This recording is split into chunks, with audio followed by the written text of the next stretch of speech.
Ngita mi og buwad. Palit mo buwad sa buwaray mo sa Jerome.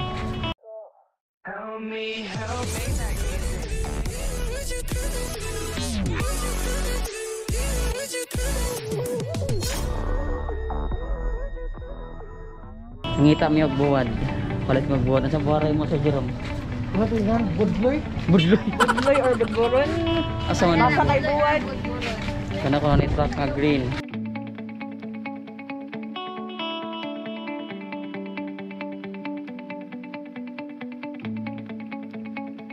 Dari sakto. Na ko na diri. Ana diri ang daghang buwad. Atat asus kumutan as buwad. So atong tanawon kung unsay ilang mga buwad.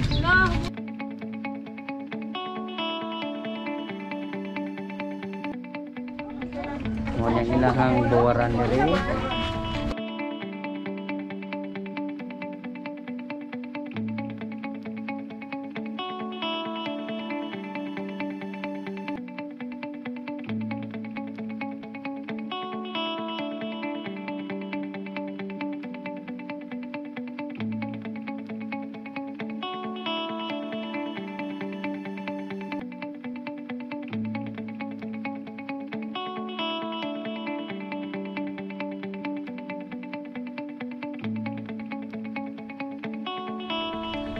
So mo ni lahang mga nagkalanlaing mga buwad diri. Ang presyo sa buwad na ito 80. Ang mga pinikas nga to 80 na ay mga unsa ning buwara te? Kiampi. Na 200, na 220, na itag 180, na 280. So nagkalanlain lang ni ilang mga klaseng buwad diri. Karabal yan. So ang ilang tindahan sa buwad kay daplin ug dagat. Bisi silang mili buwad pero ako sa kadaghang buwad bulinaw ra ginapilian. Sa may karon diri sa San Vicente Ferrer, sa Bugo, sa usa ni sa mga milagroso nga patron diri sa Bugo. So fiesta niya last May 27. Pero karon may kay amo lang gihapit kay nilabay mami diri. So managkot lang mi. Manghinaot nga donggon o giampo mi ni San Vicente Ferrer sa amoang mga pangayo sa Ginoo.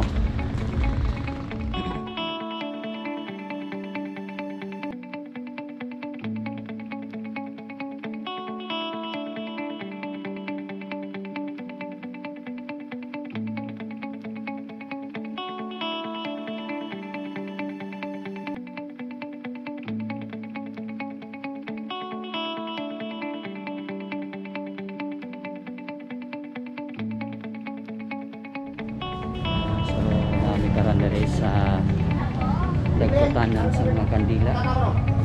So ngampo ta diri atay dagkutan atong mga vision sa pagkuha sa mga kandila. Ang tanang asa na yung mga kandila na puto. Pag naamon siguro diri.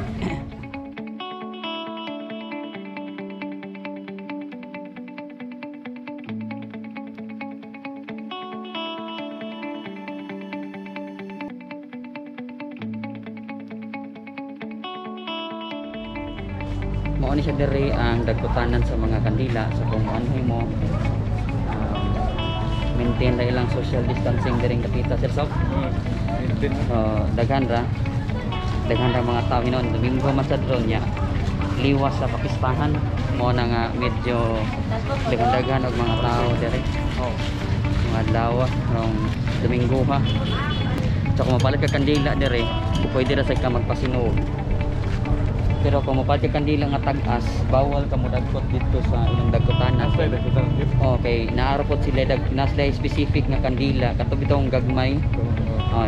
Mora gito kandila nga ilang gi-allow niya ibutang dito sa ilang dagkotanan. So the rest nga kandila kanang tag-as nga kandila is dili siya allowed. So nasa designated pod nga area kay kuyo mong gud siya sa sunog. Kuyo siya matumba ba, dili siya mabarog. So mao na nga gibawal nila. Karon pabalik na mi sa amo ang uban kay madto na sa mi sa Mabugo na.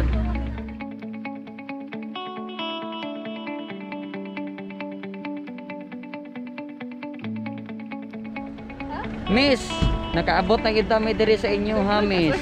Sa mo ni lugar din. Asa nila pita sa Ilihan? Managasi na gyud. Managasi. Asa si Teacher Okay. Suzette? Na dito. Sa mo ni ang lugar diri sa Managasi sa Tabugon.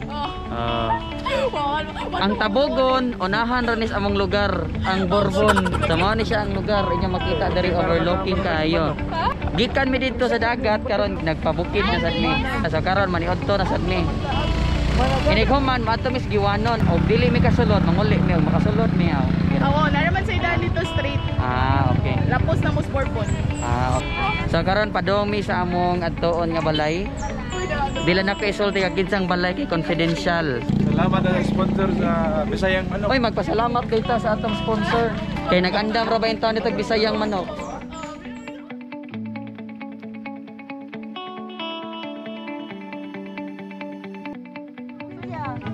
Kana inyong nakita sa loyo mo na ang bukid diri sa Tabugon. Kana silang naasa kong loyo mo sa mga nagpa-picture. Background ang bukid. Mo ni siya ay kanang first step diri sa Giwanon Cold Spring. So kuhaon ang imuhang body temperature, kuhaon imungan for contact tracing purposes kuno. Ang per head is 100. Mo ni si Madam Jean ang maanyag na mga nurse. Ay, ganahan kay para manyag. So kani mao ni ang cold spring diri sa Tabugon. So kung inyong makita diri flowing ang water, tabaang paingon dito sa dagat. So muparat na siya. Then medyo daghan-daghan yung tao ron, daghang kahoy. Nya daghang mga diri nga side is daghang mga mangroves. Dito na sila dito dapitan na sila gruto sa Our Lady of Lourdes. Kasagaran diri ni mga bata, ni mga tiguang kay para matambalan ang kainit nga ilang gipamati sa ilang kalawasan. So kutob ra ni sila 5 PM. So 5 PM kinahanglan na mo bakwit ang tanan.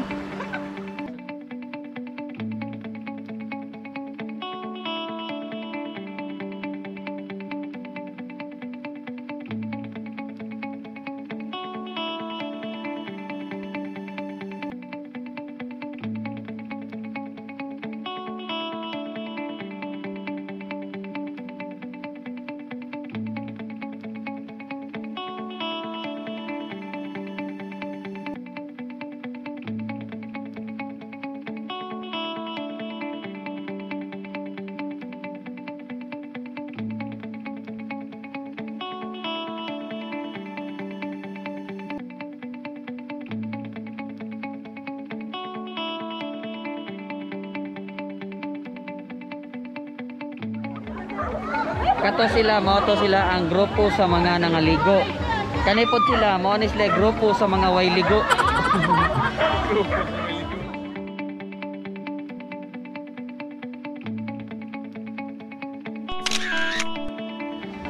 Bisig asa jud napitan no, alimuot gid no. Tungod is panahon eh.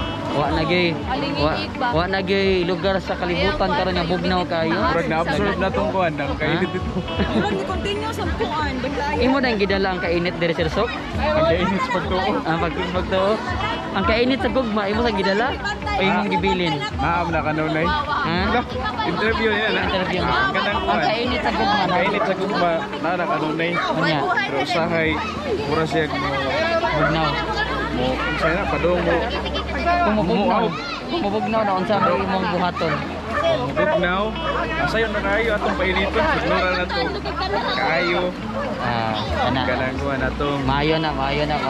So katong mga nahigugma diha painita pirmi ang inyong gugma. Aron nindot ang bunga natoon niya kung ang atong gugma magpabilin sa kainit dili magmabugnaw ng gugma sa matag usa. Sakto? Sakto kayo. Okay. Mabugnaw man ang gugma sa tao pero digit mabugnaw ang gugma sa Ginoo. Manguli na mi kay hapon na. Mo na ang katapusan namong stop.